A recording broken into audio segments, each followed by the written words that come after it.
Assalamualaikum warahmatullahi wabarakatuh. Baik, berjumpa lagi dengan saya Harun Soleh ya. Lagi-lagi berjumpa, mudah-mudahan tidak bosan. Sahabat-sahabat Sobi semuanya, sahabat-sahabat semuanya, mudah-mudahan senantiasa diberikan kebaikan berlimpah ruah.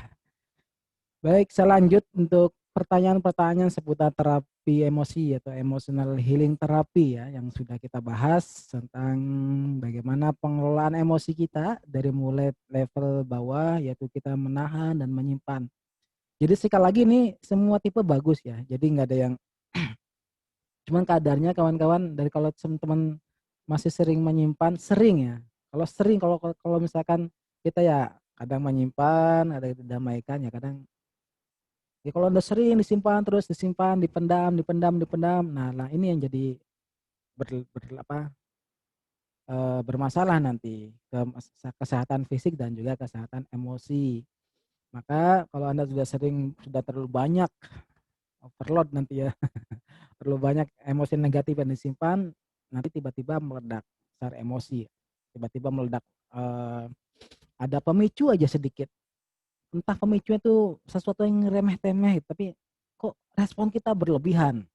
Itu karena sumbernya sebenarnya sudah ada tumpukan emosi sebelumnya. Jadi teman-teman sudah ada tumpukan emosi yang menumpuk emosi negatif sehingga membuat kita tiba-tiba kok masa marah meledak-meledak, padahal pemicunya cuma remeh gitu kok misalnya.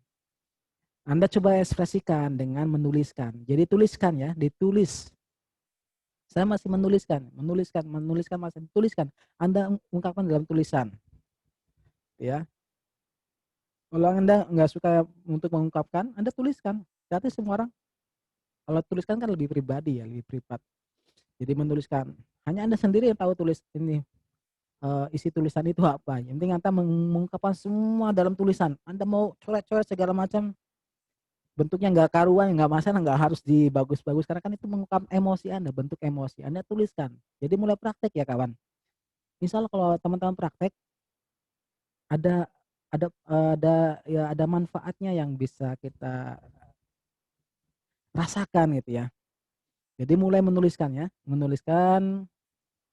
Kalau misalkan sudah terbiasa menangis, udah terbiasa menangis, belum terbiasa untuk mengungkapkan, bercerita, curhat sama atau terbuka sama orang lain yang bahkan itu juga dipercaya, ya Anda tuliskan aja. Ini kan menuliskan lebih pribadi ya. Hanya tulisan hanya Anda dan ya hanya Anda sama Allah yang tahu. Kemudian level berikutnya kita berdamai dengan dan menerima. Nah, bagaimana caranya? Itu udah ada pola doanya. Tinggal Anda berdoa, diulang minta sama Allah agar kita ada polanya ya, ikuti polanya yang sudah saya share kepada Anda. Bagaimana pola berdoanya. Kalau lebih lanjut memang kita ada terapi emosi lebih lengkapnya dengan kita mengetuk titik meridian di tubuh kita, itu tujuannya untuk menetralkan secara fisiknya. Kalau misalkan ada anggota peredaran darah yang menggumpal, itu kan ada penelitiannya. Ketika di tapping di titik tertentu, itu dari darah yang menggumpal itu lebih cepat mencair dan lebih secara fisik lebih sehat dan secara emosi akan lebih stabil. Baik, kawan-kawan sahabat semuanya, saya lanjut ke pertanyaan berikutnya. Terima kasih ya, sekali lagi saya sangat terima kasih sekali kepada teman-teman yang antusias untuk belajar dan jangan lupa antusias untuk praktek juga ya. Antusias untuk praktek juga. Saya akan lanjut dari pertanyaan ketujuh. Pertanyaan ketujuh, Assalamualaikum, waalaikumsalam warahmatullahi wabarakatuh. Setelah mendengarkan penjelasan tadi, benar-benar yang saya alami apalagi tipe yang menahan atau menyembunyikan. Bagaimana cara agar bila ingat pada masalah itu kita bisa berdamai? Anda lakukan dari proses tahapan kedua dulu, Anda tuliskan. Anda mulai saat ini mencoba menuliskan, rilis. Jadi ketika Anda sudah mengingat itu sudah enggak, responnya akan berbeda. Ya Anda ingat-ingat dulu, Anda ingat-ingat dulu lalu Anda tuangkan dalam tulisan. Anda curahkan dalam tulisan. Anda masih sedih, saya masih sedih gini, saya masih kesal. Anda tuliskan di buku khusus Anda ya. Maka siapkan buku khusus. Ini bagus untuk mengekspresikan emosi kita. Anda tuliskan biar Anda sendiri yang tahu. Luangkan aja semuanya. Karena kan pribadi kalau misalkan masih itu salah satunya ya dengan menuliskan. Lalu bagaimana dengan berdamai? Nah, nanti saya pandu juga di sesi video terakhir. Saya akan memandu Anda bagaimana menterapi bareng-bareng ya. Itu dengan mengikhlaskan, berdamai dengan ikhlaskan masalah kita dan minta kedamaian hati sama Allah. Itu untuk jawaban pertanyaan ketujuh. Kemudian pertanyaan ke-8. Assalamualaikum. Waalaikumsalam warahmatullahi wabarakatuh. Setelah mendengarkan penjelasan, oh agak sama ya tapi beda di akhirnya. Setelah menjelaskan tadi benar-benar tolong bantu saya untuk move on dari seseorang di masa lalu yang memang dulu spesial, kami berpisah karena salah paham. Terima kasih. Wassalamualaikum. Waalaikumsalam. Ya, move on yang terbaik adalah buktikan Anda baik-baik saja ya. Artinya buktikan Anda saat ini jauh lebih bahagia. Nah, itu. Anda buktikan diri Anda saat ini jauh lebih bahagia. Itu adalah move on yang terbaik. Nah, bagaimana caranya? Anda maafkan dulu. Anda nggak bisa move on kalau belum memaafkan. Walaupun misalkan posisinya dia yang salah ya kita, atau kita kalau kita yang salah kita minta maaf, harus legowo. Kalau kita yang minta salah, kalau kita yang salah kita minta maaf. Jadi maafkan dulu ya, maafkan dulu. Habis itu Anda berdamailah dengan emosi Anda. Anda berbahagialah dengan kehidupan Anda saat ini. Buktikan bahwa Anda baik-baik saja. Anda jauh lebih bahagia saat ini dibandingkan masa lalu Anda. Itu ya. Jadi pertama maafkan dulu. Maafkan apa? Maafkan orangnya, maafkan perbuatannya. Maafkan dia, maafkan orangnya, maafkan perbuatannya. Habis itu bagaimana caranya maafkan? Anda bisa dimasukkan dengan pola doa. Ya Allah, walaupun saya pernah salah paham sama dia yang membuat putus hubungannya, saya maafkan. Orangnya saya maafkan perbuatannya. Ya, saya maafkan orangnya, saya maafkan perbuatannya. Itu untuk di level diri Anda. Yang penting Anda lebih damai, lebih bahagia. Anda maafkan, habis itu hiduplah jauh lebih baik, jauh lebih bahagia. Nah, kalau untuk memperbaiki hubungan dengan dia, misalnya Anda sampaikan 3 kata ya tadi.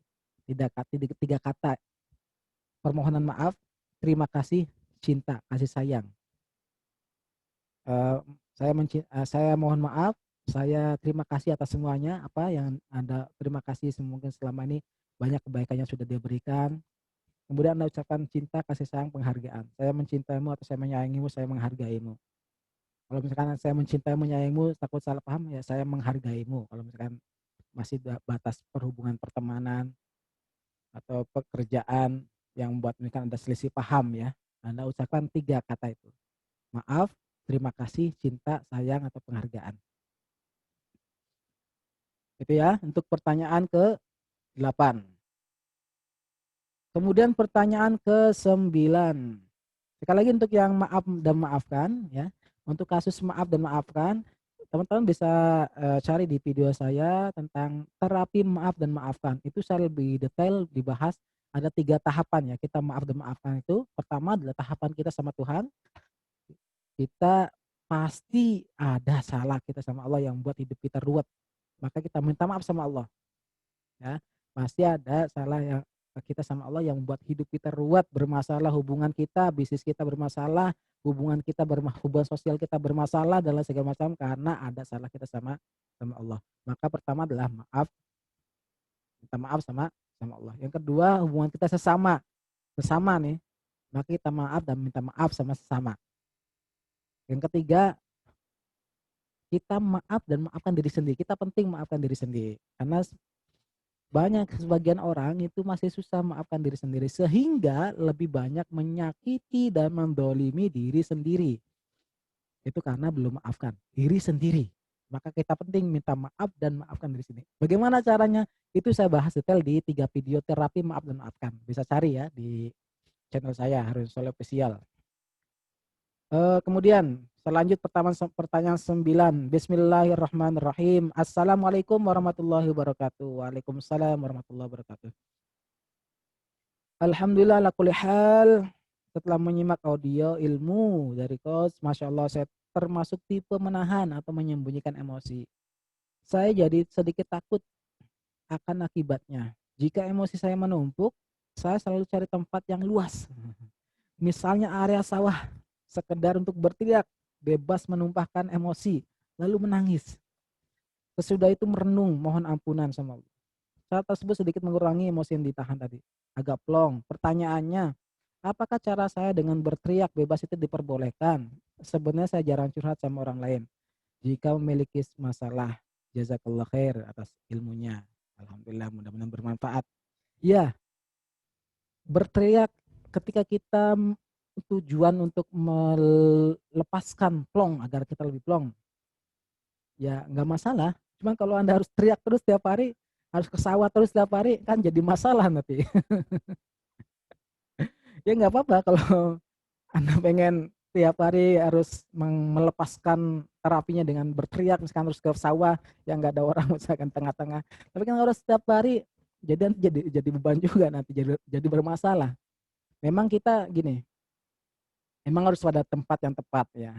Eh, ketika kita kalau kita ada sesi di kelas itu, sesi kelas emang saya selama ini ada kelas offline ya. Di kelas offline itu kita pandu memang para peserta berteriak-teriak gitu.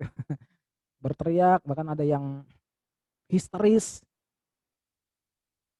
bukan nangis histeris, misalkan muntah-muntah juga itu mengeluarkan apa ya? Ya dalam bentuk riak-riak gitu. Dan itu kan eh, memang harus ada tekniknya ya. Harus teman-teman harus belajar juga sebenarnya, harus belajar bagaimana teknik membersihkannya. Kalau sekedar kita berteriak ya juga nggak masalah. Cuman kalau jadi masalah kan kalau setiap hari saya nggak, kalau belum plong, kalau belum teriak, jadi harus ke sawah berteriak, nah, jadi masalah juga nanti ya. Saran saya belajar tekniknya, lalu lakukan di rumah. Dari rumah kan nanti memang nanti kan ada, saya mendapat PR dari coach saya itu setiap hari membersihkan sampah emosi minimal satu, karena kan kita hidup itu kan misalkan antarlah Anda udah umur 30 tahun 30 tahun, dari mulai akil balik taruhlah udah 25 ya, ya taruhlah setengahnya 15 tahun, misalkan 15 tahun udah dewasa, ya di situ muncul emosi-emosi banyak, dan mulai pasti setiap hari muncul banyak emosi kan, emosi negatif kita simpan simpan simpan. Nah, setahun udah berapa? Setahun berapa emosi negatif, dan itu kita harus bersihkan. Ibaratnya ada tong sampah, kita taruh tong sampah di rumah, kemudian kita taruh sampah setiap hari, kasih sampah kasih sampah. Terus kalau misalkan setahun aja nggak dibersihkan, ya udah kayak apa rumah kita itu, tong sampah udah menumpuk itu. Apalagi ada sampah-sampah yang basah segala macam kan membuat bau. Sama dengan tubuh kita. Nah, sampah emosi itu lama kelamaan menumpuk dan itu baunya itu akan, ya Anda teman-teman bisa rasakan ada orang yang tiba-tiba kok saya nggak enak, kurang ini ya. Itu karena emosi ini, ya vibrasi negatif itu sangat menular gitu. Dan itu harus dibersihkan dengan apa ya?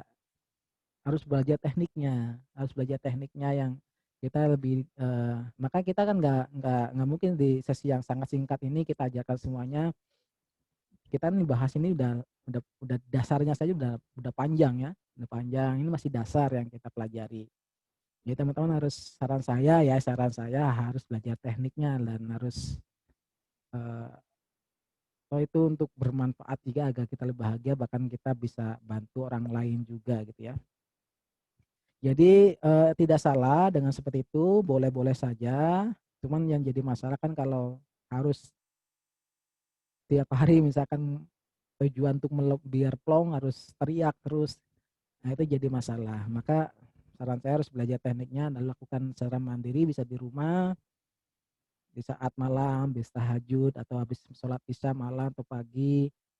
Kalau misalkan yang ibu rumah tangga di waktu senggang pagi, waktu sebelum duha ataupun siang atau sore, anak-anak misalkan sudah, ini kan bisa lakukan mandiri di rumah dengan terapi mandiri dan hasilnya pun lebih powerful dan lebih damai dibandingkan ketika kita belum tahu ilmunya, kemudian kita teriak-teriak itu, kita udah merasa plong sesaat, tapi muncul lagi kan jadi nanti, eee, jadi malah menambah itu hanya sesaat biasanya kalau kita hanya sekedar teriak-teriak itu tanpa kita tahu tekniknya ya, maka tahu caranya bagaimana.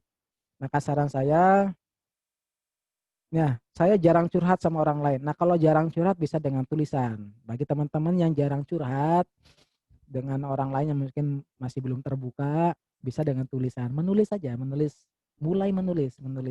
Karena menulis ini adalah psikoanalisis dan psikoanalisa, salah satu metode terapi dengan menulis, menggali lewat tulisan, ditulis. Maka prosesnya pun ketika saya mengalami proses memberikan diri sendiri dengan menuliskan, lalu terapi diri sendiri, tapping diri sendiri, ditulis dulu. Karena dengan menuliskan itu kita akan lebih clear itu ya, satu persatu ditulis, oh kejadiannya ini, misalkan saya mengalami sedih karena ditinggal oleh ayah saya, ditulis. Saya mengalami kesal karena akan ditipu rekan bisnis saya, pada kali itu saya merasa kesal sekali dan saya merasa dendam. Nah, ditulis saja, ditulis.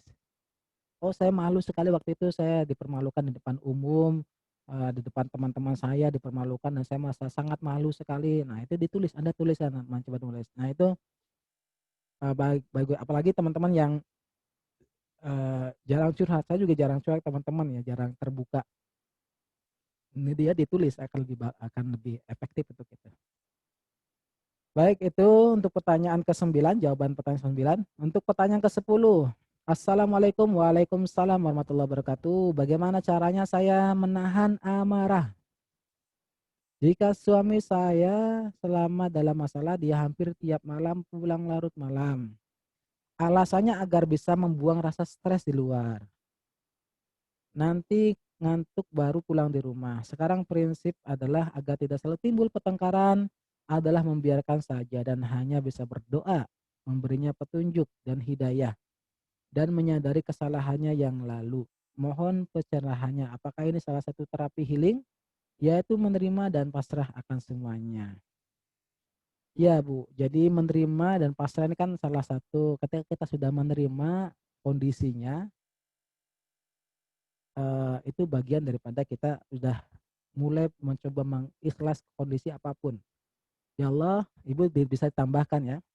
Ya Allah, walaupun saat ini saya merasa apa yang Ibu rasakan nih, kalau Ibu suami Ibu pulangnya malam terus, marah. Ya Allah, walaupun saya saat ini marah karena suami saya pulang malam terus, apa yang Ibu marahkan karena pulangnya atau karena mungkin nggak bawa oleh-oleh? Kan marahnya tuh kenapa Ibu ya? Misalkan karena, jam, eee, ya biar dia kebanyakan di luar, nggak banyakan di rumah. Ya bisa jadi, apa ya, nah ini kan masalah happy parenting ya, salah satunya salah satu untuk membangun membangun, keharmonisan di rumah adalah dengan bonding time, family time, bonding time. Coba Ibu bangun, ya ada waktu keluarga misalkan, ada komitmen di awal waktu keluarganya kapan, dan di situ saling ya menceritakan apa sih sebenarnya yang kalau misalkan belum terbuka kan ada masalah itu. Kalau salah satu pasangan yang masih belum terbuka dengan pasangannya kan berarti ada something wrong gitu, ada sesuatu yang bermasalah. Maka coba digali apa masalahnya. Lebih ke mengenali apa ya? Ya kadang kan orang butuh didengarkan. Dengarkan saja Bu, dengarkan ketika beliau datang. Jadi ada teknik namanya loving kindness therapy. Nanti Ibu bisa praktekannya. Loving kindness therapy itu bagaimana terapi cinta dan kebaikan hati. Di situ kita hanya berdiam, tidak stop nasihat, stop kasih saran segala macam, stop. Kita hanya dalam hati mendoakan, mendengarkan dan mendoakan. Misalkan suami pulang, ibu nggak usah marah-marah, dengarkan. Oh ibu, buat tadi di kelas. Oh iya, berarti stres banyak kerjaan. Oh iya. Nah, dengarkan dalam hati ibu doakan, doakan. Jadi pulang datang pulang, misalkan dari kemana, "Oh saya," "Oh iya," dengarkan saja, nggak usah stop nasehat. "Kamu tuh harusnya pulangnya jam sekian jam sekian jam sekian," stop, udah. Dengarkan saja apa yang karena kita tuh sebenarnya butuh ada yang mendengarkan, itu aja sih. Butuh ada yang mendengarkan sih, bisa jadi ketika kita pulang itu bukannya didengarkan, malah diceramahi, dimarahi, ya. Butuh apa, didengarkan, butuh ada yang mendengarkan. Sama sebenarnya kalau kita ada masalah juga sebenarnya butuh ada yang mendengarkan. Ketika kita ada yang mendengarkan, merasa kita ada yang perhatian sama kita. Nah, ketika mendengarkan itu, di situ nggak usah kasih nasihat, ceramah segala macam, nggak usah. Cukup mendengarkan secara telinga, dalam hati mendoakan, ya. Cukup dalam hati didoakannya, doa, "Ya Allah semoga suami saya diberikan rezekinya, diberikan keluasan rezeki, misalkan masalah di kantor semua dibereskan dan semua lancar semuanya." Di hati doakan, dengarkan tapi doakan, bukan dengarkan tapi sambil ceramah segala macam, itu malah tambah runyam nanti. Dengarkan dan doakan. Itu namanya loving kindness therapy. Itu sangat powerful. Ini juga berlaku untuk kalau misalkan ada hubungan yang bermasalah, Anda lakukan loving kindness therapy, insya Allah ada perubahan. Terapi cinta dan kebaikan hati. Dan juga misalnya untuk masalah anak yang bermasalah, Anda lakukan ke anak. Bagaimana caranya? Misalkan ada anak yang bermasalah, Anda lihat, Anda temani ketika dia misalkan sambil sebelum tidur, temani sambil dipegang, dielus, Anda dalam hati doakan, "Alhamdulillah ya Allah diberikan." Itu kalau masalah anak ya, misalkan rasakan syukurnya, doakan sepenuh cinta. Nah, biasanya di akhir harapannya apa tuh? Sebutkan harapannya, hanya satu harapan di akhir. Semoga anak saya jadi lebih rajin, lebih baca, lebih lebih rajin, misalkan lebih mengurangi main gamenya dan memperbanyak bacanya, memperbanyak belajarnya gitu ya. Kalau untuk kasus anak tadi ya. Kalau ini kalau untuk masa, jadi ibu bisa lakukan loving kindness therapy dengan apa? Dengan mendengarkan dan mendoakan. Tidak ada kata nasihat di sana. Maka itu akan lebih nyaman. Orang merasa didengarkan itu kan udah di luaran sumpah segala macam, pulang ke rumah malah diomel-omelin, diceramahin segala macam, malah tambah sumpah gitu. Maka coba dengarkan dan doakan dalam hati. Gitu ya, mudah-mudahan bermanfaat. Pertanyaan ke-11. Bismillahirrahmanirrahim. Assalamualaikum warahmatullahi wabarakatuh. Tanya coach, saya dibilang nyaris tidak punya sahabat. Ketika saya ada masalah dengan teman dan keluarga, saya cuma curhat ke suami dan Allah. Itu sahabatnya suami, Bu, udah. Jadi jadikan suami itu sahabat. Karena akan lebih ini ya, ya curhatnya apanya.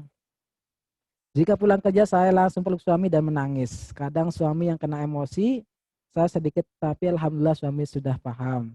Apa itu terapi? Coba sudah tepat atau gimana ya coach? Dan cara menghilangkan agar suami tidak kena emosi saya gimana coach? Semoga Allah muliakan dan memudahkan. Itu udah bagus Bu, udah bagus. Jadi lebih ke ya curhatnya sama suami, jangan ke pihak luar. Itu sudah bagus ya.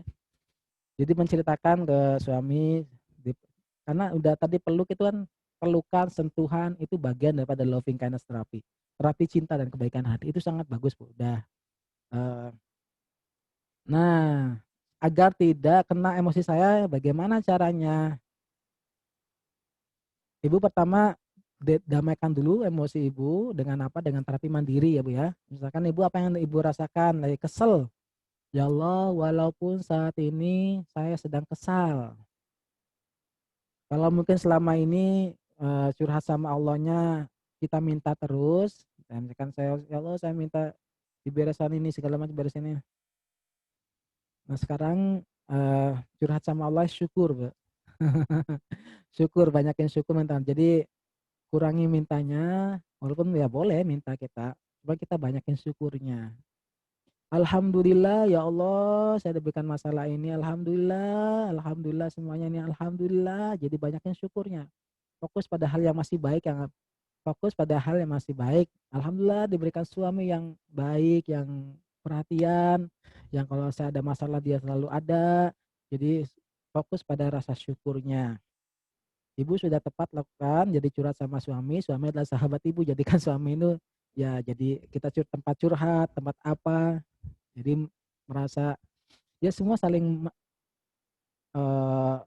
saling mendukung gitu ya, saling memberi kalau misalkan jadi tempat pelabuhan kita teh yang kita mengungkapkan tadi, mengekspresikan kan mengungkapkan ya, mengungkapkan apa permasalahan kita. Ya dimulai dari orang yang terdekat dulu, orang tua, pasangan, itu kan sangat bagus. Ibu sudah bagus, tinggal ditambah dengan loving kindness terapi, dengan dengarkan dan doakan. Misalkan kalau ada suami sedang menceritakannya, ibu dengarkan, dalam hati doakan.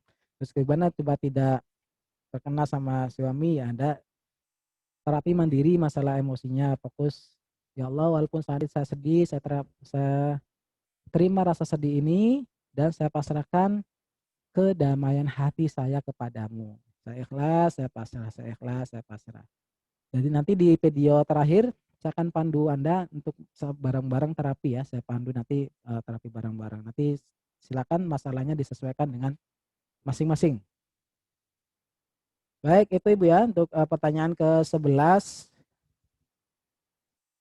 Tinggal fokus sama ketika curhatnya fokus kita, Ibu fokus ke hal yang masih baik, syukuri, lalu berikan cinta dan kasih sayang, doakan, dengarkan, doakan. Baik pertanyaan ke-12. Assalamualaikum. Waalaikumsalam warahmatullahi wabarakatuh. Setelah menyimak materi dari coach, maaf saya nilai diri saya kok semua tipe ada ya coach, tergantung masalah yang sedang saya hadapi. Tetapi sekarang yang saya sering alami di tipe langsung saya luapkan, terus juga ingat permasalahan yang dulu-dulu yang pernah bekas di hati. Gimana caranya, Coach? Agar saya menjadi pribadi yang bisa menghilangkan emosi, biar dalam kondisi apapun, selain mendekat dan berdoa sama Allah agar gak cepat emosi ataupun cepat tersinggung kalau dengar kata yang tidak enak. Terima kasih. Assalamualaikum warahmatullahi wabarakatuh. Nggak usah dihilangkan emosinya. Nanti kalau emosinya hilang, nanti jadi robot. Nggak ada emosinya. Nggak usah dihilangkan emosinya. Ya, jadi tipe itu, kita bukan cenderung satu tipe aja, enggak. Semua pasti kita mengalami gitu, ya kita juga mengalami menahan emosi, mengekspresikan dan juga, eee, ya mungkin kadang kita berdamai, cuman mana yang paling dominan, mana yang paling dominan. Biasanya paling dominan rata-rata kebanyakan yaitu menahan dan memendam emosi, itu yang paling dominan biasanya. Karena banyak sebab misalkan belum tahu tekniknya, belum belajar ilmunya, caranya. Nah, sekarang udah belajar nih, teman-teman udah mengenali konsep diri, bagaimana mengenali emosi sudah tahu. Nah, sekarang udah, "Oh, saya selama ini kok saya selama sering mendam." Ya udah mulai mulai ekspresikan dengan menulis. Kalau ada sahabat yang bisa percaya tadi dengan orang pasangan sendiri Anda curhatkan masalahnya apa.